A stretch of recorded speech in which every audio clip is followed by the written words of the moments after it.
We are going to bring in today a name and face who a lot of people in Baton Rouge are familiar with. Steve Schneider, somebody with 47 years of sports reporting and broadcasting experience. In fact, Steve, you even started your career reporting on LSU, correct? Correct. It was Charlie Mack's last season, 1979, and that was a coach. The slogan at the time, "Help Mack pack." They had gotten tired of his offense, not scoring enough points, but he was in Baton Rouge much longer. He was on Paul Dietzel's staff and then took over, and wonderful gentleman. Won a lot of games, but they wanted more. They wanted a championship. And even now, you have not given up reporting. You are still the anchor, the face, the CEO of LHSAA Network. Try saying that fast 3 times. Exactly. I get it all the time. That's right. That's right. We're the state's high school broadcast for all the championships, and we do a lot of other, content programs, games of the week, and feature shows. So glad to still be in it, and I still go to Tiger Stadium because a lot of our athletes end up playing for the Tigers. As a matter of That's fact, Trey awesome. Des Green, who was the star of the last big victory, was our Work Done Award winner the first year we did it. So Awesome. Well, mhm. Steve, I want to talk to you about obviously the elephant in the room is Brian Kelly, but I guess we can start there. That what is your response with all of your experience that Brian Kelly's been fired? Well, it's a really easy equation, Kieran. Every time it's a financial equation. Okay, especially with this guy, as much money as he was making, but even all the way back to pick a coach, right? Uh, Jerry DiNardo, for example, brought the magic back. But when people weren't happy and weren't buying tickets and didn't care about his team anymore, he had to go. You had to get someone else in. And of course, we all know who that someone was because Nick Saban came in and created quite a ceiling. But, it's not any different than Les Miles, right? We thought Les Miles was going to be fired after the Texas A&M game. They said, no, we'll bring him back. But if the fans aren't buying tickets, if they aren't buying the coach and what he's selling, then you have to make a change. So this was not a complicated situation because the fan base was pretty much done with how much this person was making and how little he was producing in terms of their expectations. Now, the only thing I would say is that we're in a different time, right? With the NIL and the transfer portal, this is a totally different time. But that doesn't mean that you can wait longer. It probably means you can wait not as long to make a I change. In fact, I want to talk to you about that as well, the transfer portal. But Steve, let's go back to what you said as far as the fans. That is huge. Number one, they LSU tried to raise the prices of tickets, but then number two, or maybe that needs to be number one, Saturday night, everybody's screaming fire Kelly. They're your customers. Well, again, it's a business, and it's college sports is more a business than it's ever been. It's been creeping along that path, and Nick Saban and his agent had a lot to do with that, right? Creating the TAF and the seat licenses and all the extra stuff you had to pay, which the fans were willing to pay because they were going to get a product they could be proud of. And there's a lot of folks that wish he would come back. There's a lot of folks that wish he never left because they saw what he did at Alabama once he gave pro football a try. So, but it's just continued to escalate, and more than ever, college sports, especially college football, is a business. And of course, there's some fans who, aren't happy with that to begin with, but they can't control that. What they can control is who's at the controls of their football program. Well, and I want to ask, as far as your opinion, that what went wrong here with Brian Kelly? Well, I think it was never a good fit. I was not drinking the Brian Kelly Kool-Aid from the day he came in. I didn't feel like at that time we were already starting to see a lot of the older coaches get out of the business, right? Because it's a young man's game. And I think LSU seriously was looking at some much younger coaches that were much more in tune with this current college football game that's played. It's so much more explosive in terms of points and pace. And it's just not what most of the older coaches knew or won with. I will give him credit, right? When he brought in Jaden Daniels, I thought that was a poor choice, and he ended up developing that guy into a guy who won the Heisman Trophy and thrives in pro football and won some big games, most noticeably that Alabama victory. But the other things that were kind of we were led to believe were going to happen, like the great offensive lines that maybe he had at Notre Dame. He certainly had some great athletes on those offensive lines, but rarely did they ever play to the level of expectation, right? You get all these guys that are supposedly great and go in the first round of the draft, and yet you can't push people around. You can't run the football. You can't be physical enough to win in the SEC. And no, it's not like back in the day when Les Miles tried to run it up the middle and be physical, because you can't win like that in college football, period. You have to be multidimensional, but you Yep. still, in those key moments, have to be able to get a yard when you're at the goal line, and you can't get it in because your offensive line isn't good enough to push people back. So, Yep. the defense, the special teams, there were lots of issues. I think one of the biggest things that really turned this whole equation was the way he treated players on game night.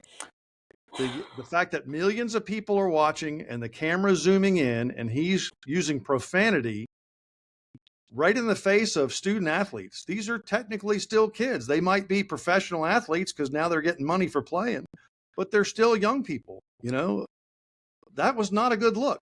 Look, we've all played sports. We've had coaches yell at us, curse at us, throw things in practice when there's no one there. But this is a Not in a nationally stadium with aired. 100,000 Yes. people and national television Yep. focusing in on every bit of it. Every word that he says, and I've heard so many people say that he just always looks so pissed. You never saw him smile, and he was always yelling at his players. And again, I think that goes back to the relationship with the fan. It seems like he never really enjoyed being LSU's coach and mixing it up with the fans. Like, you think about a guy like Nick Saban, who assimilated here so well because he was from rural West Virginia and knew exactly what kind of people were sitting in the stands and pulling for his team. Coach O obviously knew. He grew up here. Same kind of thing, that interaction. Now, you still have to win. And Yeah. I guarantee you, if Brian Kelly was winning, he wouldn't be fired. No, No not at matter all. how irritable he looked, they're not going to get rid of him if he's winning. But you start losing games and not looking good in the wins that you have, and the customers aren't happy, and it's time to change. Steve, let's talk about the buyouts, though. I personally, and this is not reporter me saying that, I'm news, I'm not sports, so I have zero opinions here. But the Kiran Chawla's opinion was that, okay, well, LSU's already paying Coach O that the massive payout that they owe him. Now, can they even afford this $54 million? Yes, rumor is one or two people have stepped up and paid. I've also heard, oh, it's been split in half, but that's a lot of money LSU is forking out. Well, unfortunately, again, I'll go back to Nick Saban and his agent, Jimmy Sexton. They kind of pushed the ceiling because they controlled a lot of the best coaches in the best conference and could pretty much, negotiate better deals for those people. Has it gotten out of control? Absolutely. But, the thing people have to understand is the people who are paying the freight are the ticket buyers, the media companies that do the sponsorships, but also private donors, people who want LSU to remain at the top of the hill with, college sports in general, and specifically in this case, college football. They're paying a lot of that money. It's not like it's coming out of your tax dollars or, taken away from whether kids are learning on campus in the different academic programs. That's been an argument for my whole career. Why are we paying these coaches so much money? Why aren't we paying the professors? Well, Mike Archer, one of those coaches that got fired, said, I don't think 100,000 people are coming to Tiger Stadium to watch us take a math test. Right? Valid point. So Very valid. Do you know the financial breakdown? How much was paid out to Coach O? Obviously, even now, if you have any information when it comes to Brian Kelly. I mean, I don't really cover LSU other than, like I said, I go to the games to see the local products, the local kids. They played Tech early in the year, and it was 98 Louisiana kids on the two rosters. So it Oh, was a smorgasbord of talent that the state produces. It's been reported it's $54 million. And of course, if he doesn't get another job, that'll be paid out incrementally. It's not like you just hand him $54 million. If he okay. gets another job, then obviously that weighs toward how much they have to pay. And there's speculation on whether he would take another job, which might, lessen the impact for LSU. But you're right. When he came in, not only did they guarantee him all that money, they were also still paying Ed Ogeron. So, yeah, but I don't, when do prices and costs ever go down? I just don't see that's going to happen. The only way that you can control some of that is by hiring a younger, less proven coach. And I don't know that that's necessarily a bad thing, right? Give him You a know, shot. there's only so many guys that are the right fit and are going to do what Nick Saban did when he came here. And he had all the support in the world from Mark Emmert, and of course Scott Woodward was part of that team to get the job done and to win a national championship. And again, speculate how many other championships he might have won. There's no telling how many if he had decided to stay. Speaking of Scott Woodward, is any of this responsibility fall on him? Of course. Of course. I mean, it's Let me when you sign rephrase that. the athletic director, Well, you're right. Let me rephrase my question. he did Let me be kind of the same unfiltered. thing at Texas A&M. He gave Jimbo Fisher a huge contract, $75 million, and it didn't work out. Same kind of thing. They invested so much money in their coach when they started getting perks for players and stuff like that. They had the number one recruiting class in the country, and it never produced a national championship or even an SEC championship. So this isn't the first time that he's experienced something like this. So definitely he's got some responsibility in it. But he's Should also hired a coach that's won a couple of baseball national championships and a coach, Kim Mulkey, that people never thought would come to LSU, who's got one and has been knocking on the door. So, his job is obviously more under the microscope when the big money sport, football, is, putting its coach on the chopping block. You answered my question. Let's go back to something you mentioned, transfer portal. For people who don't know what that is, explain to me what is transfer portal. Well, transfer portal means that athletes can move from team to team without any restrictions. You remember Joe Burrow is one of the greatest transfers LSU ever brought in. Back then, there were rules about when and how you could transfer. And LSU was fortunate that Burrow had already received his degree from Ohio State and came to LSU as a grad student, which most people would say, well, he was majoring in football. I mean, I don't know his class schedule, but I guarantee you he was hardly ever on campus. They were online courses, and I guarantee you he spent probably 95% of his time studying football and not studying because he knew that was going to be his career, right? Absolutely. You're going to study to be an economics professor and, get a master's? No, you might get some benefit from the education, but Zach Mettenberger was much the same way when he came in, right? Yep. Didn't need a lot of classes, mostly majored in football. But now it's the wild, wild west. There are just so many players that are moving around. If they don't get playing time, and the whole theory behind it was, well, if the coaches are making all this money and they can leave whenever they want, shouldn't the athletes be able to move? And that's legit. That is a legit argument that if a coach can leave, players should be able to leave. But the problem is it is so unmanageable.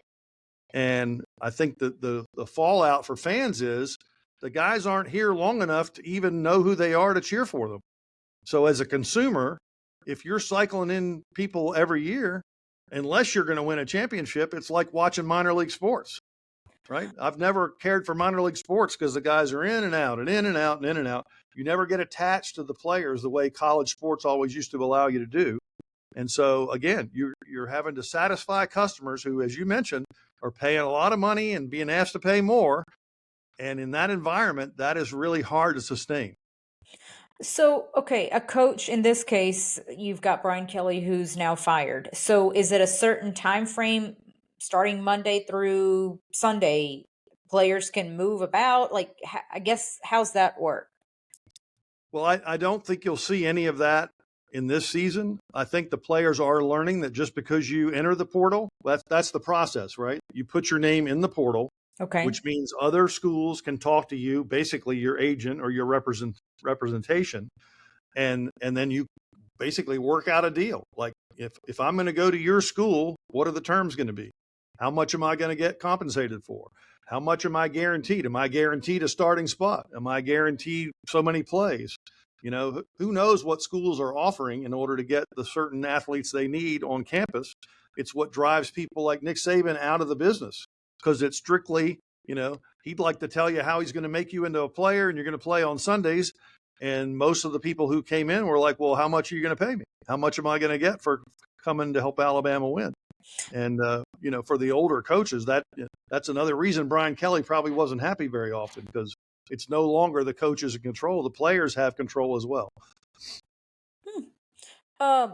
But how, as far as the transfer portal goes, how long do you have, like, excuse my ignorance on this, so maybe I'm asking stupid questions that the viewership There are already knows. windows. There are windows where the portal opens and then it closes. Okay. So athletes have to make a decision. Are they happy where they are? Do they see a path for whatever it is they were expecting to do at LSU or Tulane or wherever they are? Or do they want to go somewhere else? And it's created a lot of cool stories. College basketball had a team last year with all sorts of small school and transfers you never heard of, and they made it to March Madness and, got a lot of attention for that. However, there's also kids that, can't get scholarships to LSU, for example, coming out of high school, because they'll just pick a guy from Kentucky, right? Or a guy from Florida who's already proven. Look, football is more than probably any sport, a physical game where players' development of their bodies, maturity, like, some kids mature faster than others, weight training, all of that factors into who you want on your team. And if you can get a guy that's been a star at Kentucky, instead of taking a freshman from LSU that might not see the field for a year or two, you might be tempted just to do that, to fill your team with a bunch of players from other places and hope they gel in time to compete and win significant games. Do you see a lot of the current LSU players entering into this portal? I think most of them are going to wait and see who the new coach is. And Right? There was who? a case in college football last year where Marshall had a really good team, and their coach went to Southern Miss, which is right up the road from here, and he basically brought his whole team with him. So all the guys that were at Southern Miss had to enter the portal or give up playing because they weren't going to be invited back. That's a drastic example. Most places don't do that. They're trying to hang on to the good ones, be honest with the people that aren't going to play, which you're doing them a favor. If a kid doesn't project as a guy who's going to play for you, that you've had him on campus and for whatever reason, he's not in the future, maybe you change an offense or change a defense and he's no longer suited for that particular style of play. It's better to be honest with him and say, look, we don't see you playing. Maybe you should go to another school. And it's not that hasn't gone on before. It just hasn't gone on to the breakneck pace that we're seeing with this transfer portal and the NIL, the combination of those two things. So you kind of brought it up that they're going to wait to see what happens with the next coach. In your opinion, or just even sports talk, what do you think? It's a Well, loaded question, I huh? know a lot of people know that Nick Saban's available and would love to get him back here. And Do you really think LSU would accept that one? Bringing him back? Why Yeah, wouldn't he? because they hated him for a long while because of the Oh, way things ended. I don't know about that. I mean, I don't think you can blame the guy for leaving LSU to go to the NFL, because that's all he talked about when he was the coach here, was how much he did in the But NFL he with didn't Bill stay Belichick. long. Right. He didn't. And, he's since come out and said he regretted it. Like, as soon as he landed in Miami, he knew he had made a mistake. And then, of course, it didn't go well in Miami. LSU had a coach already. What are you going to do? Fire Les Miles when he's having success, albeit with Saban's, recruits and maybe some of Saban's assistants. However, he had to go somewhere. And obviously the thing LSU fans couldn't, He went to Alabama, of all places. Which at the time was and played every year. And yeah, all of that. But, somebody mentioned this to me yesterday. They said, Paul Dietzel left and he had won a national championship with LSU. And then he came back as athletic director and everybody was on the fence. Like, do we want this guy back? He left us. Charlie McClendon had a good tenure, but he didn't win like Dietzel did in terms of, championship and one-loss seasons very much. So the question is, how many? There'll be some people who don't want Nick Saban back because they harbor that resentment, but I don't think it's a big number. I think bottom line, your customers want winning and championships, and Nick Saban proved that over the course of his tenure at both schools that he's capable of doing that. Now, does he want to do it? And again, I've already said it's a young man's game. do you want to go back to that well of putting up so much money, because you're not going to get him cheap, right? No. He's not going to come back or go anywhere for nothing, right? Or would you rather hire a younger coach who has not proven himself to that level, but shows all the potential to be able to do that? And again, the main thing is, would he be a good fit here? Does he like, the sassy attitude that LSU fans have, the talk shows and the chats that go on nonstop? Some guys embrace that. Other guys, like Brian Kelly, not so much. Yeah. Well, I think even when you and I met, I am a diehard black and gold fan. Drew Brees and Sean Payton were the perfect example, Steve, of bringing in that guy who wasn't supposed to make it work. I say guys, in fact. I mean, and look at Well, where it went. Nick Saban lost out on Drew Brees. He was the coach of the Dolphins when the doctor said, no, he's no good, don't take him. So, Yep. Nick doesn't want to hear about that. But you're right. Sean Payton was not a proven entity. Nope. He was one of those young coaches with a great mind and the potential to be a great head coach. Yep. And of course, the Saints rolled the dice on him and hit the jackpot. They did. And Drew Brees. I mean, he was written off by so many that he's got an injury and he's done for the rest of his life. And look at where he took. And you also said this, Steve. Like, I get goosebumps talking about this. That I know I'm weird. I should have a black and gold shirt on. A lot of fans get those goosebumps.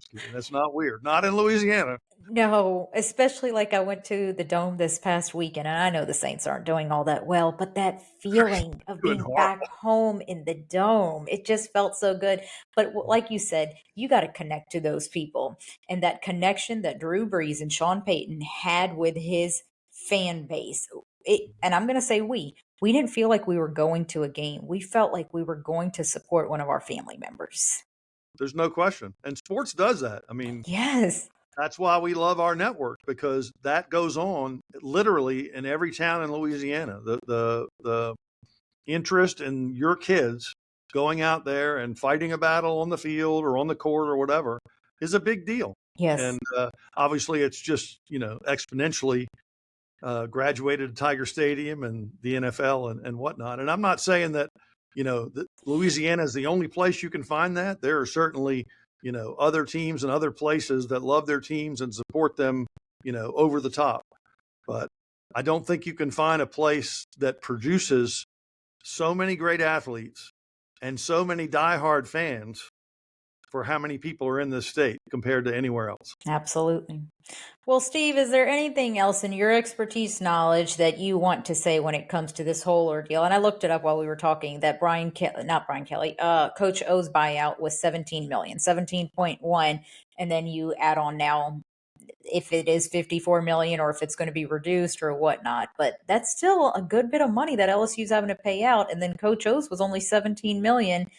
And Brian Kelly was almost triple that? Triple.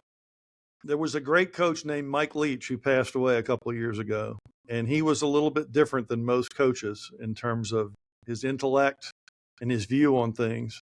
And they asked him, when this stuff was first coming down the pike, the NIL and the transfer portal, and he described it as, unsustainable because of the fact that at least in the NFL, you have a salary cap. You can't just spend as much money as you can find or have. And there's parameters on, how players move from one team to the other, where a lot of this is like the Wild West. There aren't many NFL players, for example, that would play for, 4 or 5 different teams in a span of 5 years. But we're seeing that pretty routinely now. Yes. TJ Finley was at LSU, and he's been at so many other schools you can't even keep track of it, as an example.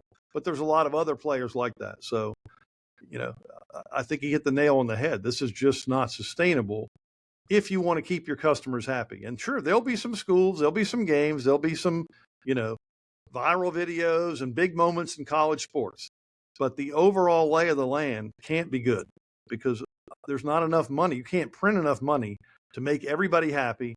Every kid, every family, every coach, it's scary. And a lot of people have already started movements. We got to save college sports. We got to put some sort of boundaries The problem is the courts have ruled that, athletes who entertain you on Saturday night in Tiger Stadium are no different than entertainers, artists.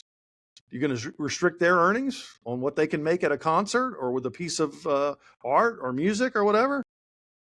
They're basically in the same category now. That's interesting. And that's a whole nother subject.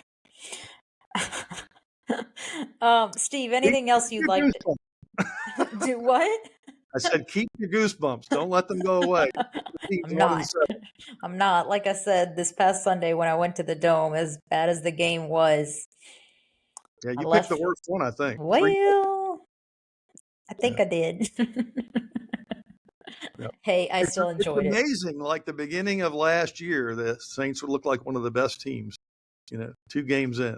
Well, I thought they were going to the Super Bowl, and how much it has fallen off and, in the ditch but, they hired a good coach. This is no different than Sean Payton. They hired a young guy who hasn't been a head coach, who's a brilliant mind. And, you got to give him a chance. Bobby Hebert and people say this is not Sean Payton, right? This guy's different. He doesn't scream and yell. He's soft-spoken. We'll see how it turns out. It could be great. And maybe it won't be great. Yeah. LSU could be faced with the same thing. If they don't get a proven commodity, which is going to cost them a lot of money, then they could end up either way with an unproven coach that does great like Sean Payton, or one that just never materializes. What about any input on the interim coach? It's a losing cause.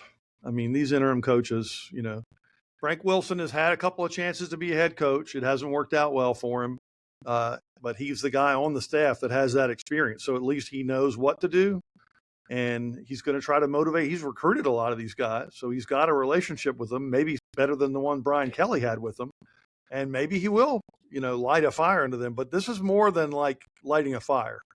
This is like having sound fundamentals, having, an offensive play calling philosophy that's going to work against great defensive minds and great defensive players. I'd be really surprised if this wasn't, unpopular with the fans the rest of the year. I just don't know how much they're going to show up and support the team with the departure this early, but we're seeing it all over the place. There's nearly a dozen jobs already open. So, well, and LSU, fortunately, is in bye week this coming weekend, right? They do have a little extra time to get some of the pieces to fit, but. And then next weekend is. They play Alabama. Yeah. So it's going to be fun. Yeah, I go to the games. I pay attention to the kids, especially the ones from here. But yeah, it's the last 2 years are much different than my first 45. I can tell you that. Things are changing, and not in a bad way. I love what we're doing. So awesome. Well, Steve, we appreciate you so much for joining us. And one more time to our viewership, watching and listening, LHSAA Network. You nailed it. I got it, Steve. But you can follow him. And Steve, tell us, what are all the ways that we can follow? Well, in terms of watching the channel, it's a made-for-TV app. It's what they call a fast channel, right? So it's streaming technology, but it's not like you can do it on demand. And we certainly have on-demand content, stories and stuff that we do. But the main thing that we do is championships. You can watch it on our app. NFHS Network owns the digital rights for the time being, and that is another way to get it. We're also partnering with Cox. So if you're in South Louisiana, the YourView channel, Cox 4, in the 3 big markets, Lafayette, Baton Rouge, New Orleans, also carry all of our live programming. So those are 3 ways to see it. We have a website that you can go to. Again, it's LHSAA Network. And you can find, even it trips me up sometimes. Sometimes I leave out one of the S's. LHSAA. Well, Steve, thank you so much for your time. And as always, your knowledge in sports is beyond appreciated. Well, you're pretty good yourself. Keep up what you're doing. Thank you so much. All right. Hold on. Let's hit stop.